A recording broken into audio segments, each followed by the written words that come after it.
siapkan untuk jurusan arsitek Fakultas Teknik UPH ya. So nama saya sendiri adalah Wijaya Wong. Saya di ARUP bekerja sebagai senior associate. Saya juga adalah MBS hotel team leader waktu itu, dan juga Skypark-nya. Saya sendiri adalah QPD. QPD itu kalau di Indonesia itu seperti pemegang SIBP-nya ya, yang tanda tangan untuk rencana struktur.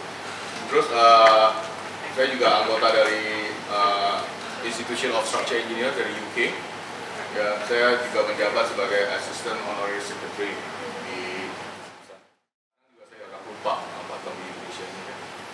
Oke, Marina Bay Sands Integrated Resort itu sebuah ikon yang baru ya di Singapura New Downtown. So ini adalah outline dari presentasi saya. Yang pertama adalah tentang project overview ya. Terus geotechnical challenges ya, mungkin berhubungan dengan sipil ya, tapi ada baiknya juga untuk mengerti mengenai tentang masalah apa itu geotek. Mungkin karena di arsitek itu biasanya arsitek itu adalah nantinya akan jadi project leader biasanya ya kalau untuk tim. Jadi paling enggak tahu ada masalah apa gitu. Kita nggak untuk arsitek ini nggak perlu untuk menyelesaikan problem itu, tapi tahu problem itu lebih bagus daripada sama sekali nggak tahu problem. Kita tahu problem, nggak usah menyelesaikannya. Kalau untuk struktur, untuk sipil dan strukturnya kita harus mengerti problemnya dan harus bagaimana menyelesaikan solusinya, memberikan solusi. Kalau kita problemnya pun nggak tahu, itu lebih bahaya lagi kan. Terus geotek, terus Art Science Museum ya, terus hotel dan Skypark. Nanti penekanannya lebih banyak ke hotel dan Skypark. Sambil lalu di Art Science Museum.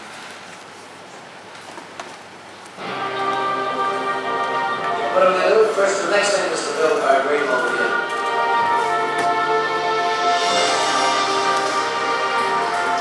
Here it is, the Cotai Strip, the new Asian Las Vegas.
Waktu Macau dibalikkan ke China dari Portugis ya, jadi dia membebaskan kasino license di Macau. Sebelumnya di license di Macau itu hanya satu orang yang megang, namanya Stanley Ho. Kemudian pemerintah China membebaskan license itu, memberikan additional tambahan 2 license. License yang tambah 2 license itu salah satunya adalah diambil oleh Las Vegas Sands. Itu adalah company yang ada di Las Vegas. Nah, pemiliknya itu adalah Sheldon Adelson. Sheldon Adelson itu salah satu orang terkaya di Amerika. Ya, terus dia bangun Venetian Macau karena lokasi Macau itu strategis ke Hong Kong. Jadi mereka mencari konsultan apa yang terbesar di Hong Kong, dan adalah ARUP yang terbesar di Hong Kong. Jadi mereka mendekati ARUP untuk melakukan proyek di Macau itu. Kemudian tahun 2005 pemerintah Singapura mengizinkan adanya gaming industry, bukan gambling ya, lain ya, gaming.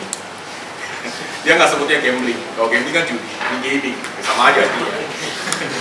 Jadi memberikan license untuk 2 license langsung tahun 2005. Salah satunya adalah, jadi ada 2 site, ada 2 Masih. Ada 2 license yang diberikan. Satu adalah yang di Marina Bay, itu adalah tanah yang reklamasi ya, timbunan. Terus yang kedua adalah yang di Sentosa. Yang di Sentosa itu dimenangkan oleh grupnya Genting dari Malaysia. Mungkin kalian yang pernah pergi ke Resort World ya, ada Universal Studio. Dan ini yang Marina Bay ini ada yang mendapatkan izin gaming itu adalah Las Vegas Sands. Jadi pemilik yang sama di Macau. Dan kemudian mereka juga menawarkan proyek ini ke Arup lagi karena sudah dari suksesnya di Macau. Jadi mereka mengambil tim konsultan yang sama, yaitu adalah EIDAS dan Arup. Ya, EIDAS mungkin kalian tahu dari apa namanya architectural firm ya, tahu ya. Dan 2006 itu proyeknya fast track. 2005 mereka menang tanahnya, terus menang kompetisi ya, dan selanjutnya konsultannya ditunjuk. Dan 2006 itu garis pantainya adalah begini ya. Terus saya putar plan ini, jadi gambar ini putar. Dan ini adalah existing shoreline-nya. Kemudian daerah sini adalah direklamasi sehingga menambah banyak tempat. Dan lokasi Marina Bay Sands adalah di sini. Ya. Ini di sini adalah tempatnya ini Singapore Flyer. Ya. Waktu itu ditangani berdua juga. Nah, ini adalah gambar yang dipakai oleh Moshe Safdie. Tahu ya Moshe ya? Ada yang nggak tahu? Tahu ya pasti. Moshe Safdie, arsitek yang terkenal dari US. Dia ditunjuk oleh Las Vegas Sands untuk membuat gambar untuk kompetisi. Kompetisi ini adalah kompetisi apa? Kompetisi untuk bid tanah di Marina Bay ini. Jadi ada 4 kompetitor waktu itu, 4 yang bid, 4 grup. Ya, yang lainnya adalah MGM dan lain-lainnya ya, yang juga yang bergerak dalam bidang yang sama, yang dalam industri yang sama. Dan di Singapura itu peraturannya bahwa untuk membeli tanah, nggak bilang beli aja, dia harus, terutama daerah-daerah yang CBD ya, daerah-daerah prime, itu nggak beli aja, dia harus masuk dengan gambar, desain kompetisi, image seperti ini.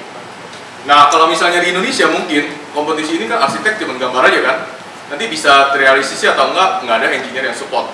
Nah, pada saat itu Moshe juga bekerja sama dengan Arup untuk mereview apakah bentuk ini bisa dibangun, ya kan? Banyak kejadian yang saya dengar, nggak tahu saya benar atau enggak, bahwa di Indonesia itu banyak sekali desain kompetisi yang diikuti oleh arsitek, tapi kemudian kliennya suka mau ini tapi nggak bisa dibangun. Ya. Dan ini mereka adalah, jadi kolaborasi ya, seperti yang digambar David itu sangat bagus sekali antara engineer dan arsitek dari awal, bahkan dari as early as competition ya. Nah, dan ini menang oleh Las Vegas Sands tanahnya, dan begitu dia ini login di gambar ini nggak boleh ganti. Pemerintah Singapura tidak mengizinkan untuk mengganti bentuk dan tampaknya sama sekali. Ya. Kalau ini bilang gambarnya proporsionalnya adalah ini adalah 65 meter, harus bangun 65 meter. Nggak bisa bilang nggak ya. Terus selain gambar 3D ini juga dikasih juga gambar plan-nya juga. Plan-nya itu yang mungkin hanya dalam schematic konsep ya, sangat sederhana sekali bahwa ini untuk peruntukan kasino, ini untuk hotel, ini untuk tempat public area dan sebagainya ya. Itu di submit juga, dan itu adalah komposisinya nggak bisa ganti, harus begitu ya. Terus apa yang, karena ini namanya integrated resort, jadi nggak boleh bangunan ini yang dibangun hanya untuk kasino aja, jadi harus ada fungsi-fungsi yang lainnya juga, termasuk juga fungsi-fungsi sosial. Nanti akan saya jelaskan lebih lanjut. Nah, yang dipersyaratkan oleh pemerintah Singapura dan juga dipenuhi oleh developernya bahwa dia tuh harus membangun sebuah museum, ya, art science museum.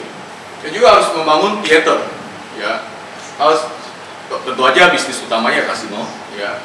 Dan kasino ini biasanya sangat disupport sekali kalau ada fasilitas yang lain seperti MICE, itu adalah singkatan dari Meeting Incentive Convention and Exhibition. Ya, jadi ini adalah Convention and Exhibition Hall ya. Terus ya, ini adalah hotel. Hotel tentu saja mendukung kasino sekali kan. Dan of course di atas hotel ini ada fasilitas-fasilitas untuk hotelnya sendiri, swimming pool, restoran dan lain-lain ya. Dan juga orang Singapura tuh dan juga pendatang-pendatang terutama suka shopping kan. Jadi ini adalah semua retail sih ya. Dia stretch retailnya ini dari ujung sini sampai ke sini itu ada 600 meter. Ya, lebih dari setengah kilo. Jadi kalau misalnya kalian pergi shopping dari sini ke sini lumayan juga jalannya 500 kilo.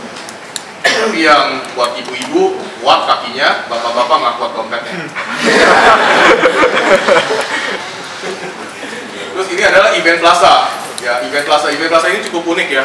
Jadi dia lokasi sekarang ini desainnya itu adalah step down dan dia ada hidrolik untuk stepnya. Dia bisa naik, step up, bisa jadi rata, bisa juga step up. Nanti bisa dari ini. Dan ini adalah Crystal Pavilion. Tujuan utama Crystal Pavilion itu adalah untuk kelihatannya seperti kristal yang di air ya. Tapi akhirnya ada perubahan juga ya, karena peraturan kebakaran dan lain-lain. Akhirnya mereka harus bangun jembatan juga. Jadi akhirnya nggak seperti melayang di air ini. Dan ini ada taxi boat. Ya, nanti bisa naik dari sini, bisa naik taksi. Apa namanya, perahu ya, buat perahu ya, perahu yang tapi yang taksi yang bayar.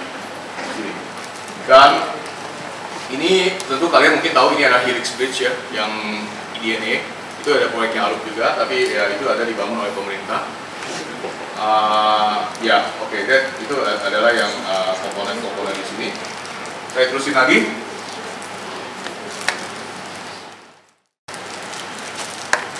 Nah ini project IDETA yang tadi saya sebutkan, dia menang kompetisinya di Mei 2006 dan Alup ditunjuk 2 bulan kemudian. Terus groundbreaking January 2007 itu resminya, tapi yang nggak resminya jadi soft breakingnya adalah Agustus 2006. Jadi kita begitu Juli ditunjuk dan selama 2 bulan itu kita harus selesai desain palingnya. Ya, tapi progresif ya. Jadi ini fast track project. Terus hotel topping up itu Juli. Hotel topping up itu ada sampai lantai 55.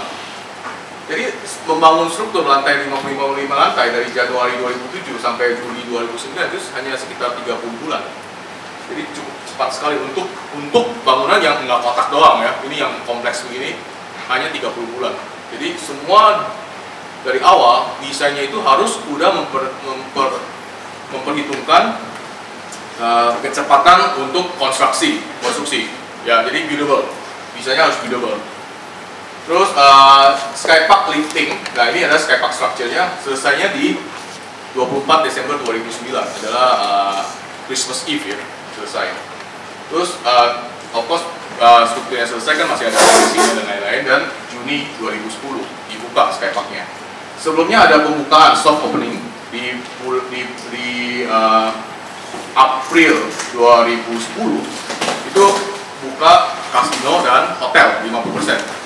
Ya, ini juga persyaratan dari pemerintah membuka kasino kan, of course kalau misalnya kita mau buka di developernya dia buka kasino dulu kan supaya revenue-nya yang paling tinggi kan, bisa dapat uang dulu.